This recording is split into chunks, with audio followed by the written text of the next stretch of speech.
유병언을 못 잡고 있는 건 말이 안 된다. 박근혜 대통령이 공식 석상에서 또다시 유 씨 검거를 촉구하면서 검찰이 다급해지고 있습니다. 오늘로 현상수배 20일째인데요. 이미 유 씨가 밀항한 것 아니냐는 관측도 계속해서 나오고 있습니다. 인천지검 특별수사팀에 나가 있는 취재기자 연결합니다. 권준기 기자. 네, 인천지방검찰청입니다. 네, 검찰이 며칠 전부터 해남 지역에서 유병언 씨를 찾고 있는데 아무런 성과가 없는 겁니까?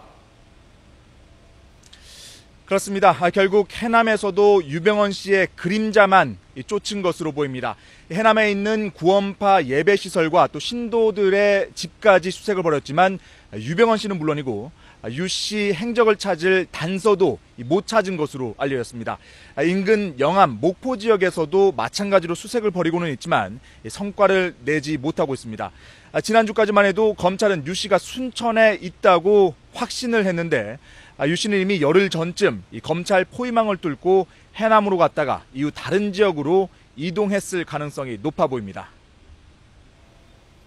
네, 그런데 이제 유 씨 측이 해남으로 타고 갔던 승합차 CCTV에 이제 포착이 됐죠. 그런데 그 승합차가 수배 명단에 있던 차량이었다고 하던데요. 그렇다면 검문 검색한 것도 다 소용이 없었다는 얘기 아닙니까?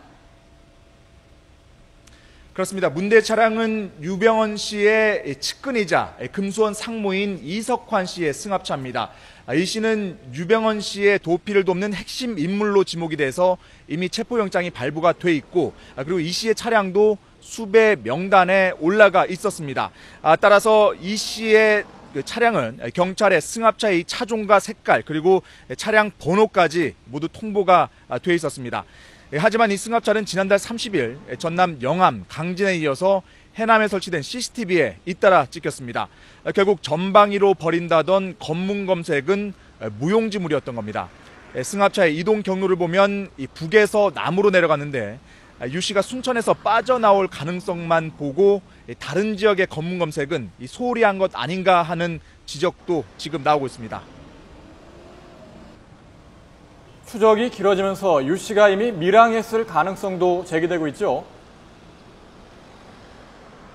그렇습니다. 크게 두 가지 측면에서 유병언 씨의 밀항 가능성 계속해서 나오고 있습니다. 첫 번째는 유 씨가 그 해안가가 있는 곳을 중심으로 계속 도피를 하고 있다는 겁니다. 최근 순천에 이어서 해남, 목포 등 모두 바다와 인접해서 밀항이 가능한 지역입니다. 또 한 가지는 검찰이 유 씨의 꼬리를 놓친 시점이 이미 열흘가량 지났다는 겁니다. 시간상으로는 밀항을 하고도 남았을 거라는 관측이 나오고 있습니다. 최근에는 유병언 씨 측이 실제로 밀항을 시도했다는 설이 끊이지 않고 있습니다. 오늘은 유 씨를 비롯한 5명을 밀항해주는 대가로 브로커에게 100억 원을 제시했다는 정황이 사정당국에 포착된 것으로 알려졌습니다. 시점이 지난주였던 점으로 미뤄 유 씨가 해남 등지로 도주를 한 이후에 밀항을 시도한 것으로 보입니다. 하지만 어제까지도 이성한 경찰청장은 유 씨가 이미 밀항했을 가능성은 적다고 말했고 또 검찰도 유 씨가 해외로 도주하지는 못했을 것으로 보고 있습니다. 따라서 검찰과 경찰은 주요 항만에 대한 감시와 밀항 브로커들에 대한 관리를 강화하면서 유 씨의 밀항에 더욱 철저하게 대비를 하고 있습니다. 지금까지 인천지검에서 YTN 권윤기입니다.